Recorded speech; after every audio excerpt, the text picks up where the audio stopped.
श्रीगणेशाय नमः श्रीसरस्वत्यै नमः श्रीवेदपुरुषाय नमः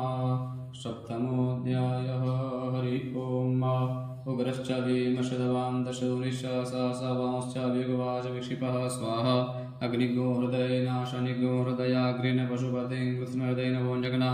सर्वदर्शनाभ्यामीशानमन्युना महादेववन्तः वृषभेनोग्रं देवं वनिष्ठुना वसिष्ठनुसिंहिनी कोश्याभ्यां वा उग्रं लोहितेन विदर्भूषो व्रतेन रुद्रं सर्वतीनेन्द्रं पक्रीलेन मरुतो वरेणशाद्यान् बहुधा होस्य कण्ठ्यग्नो रुद्रशयन्तः पार्श्वे महादेवस्य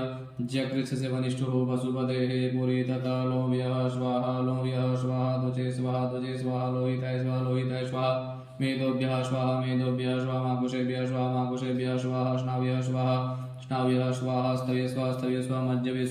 स्वाहा हृदयसे स्वाहा पायवे स्वाहा आयसे स्वाहा प्रायसे स्वाहा संजासे स्वाहा व्यासे स्वाहा ध्यासे स्वाहा श्रुति स्वाहा शोचमानाय स्वाहा शोकाय स्वाहा तपसे स्वाहा तपिते स्वाहा तप्यमानाय स्वाहा तप्ताय स्वाहा कर्माय स्वाहा निकृते स्वाहा प्रायश्चिते स्वाहा भेकजाय स्वाहा जमाय स्वाहा अंतकाय स्वाहा मृते स्वाहा स्वाहा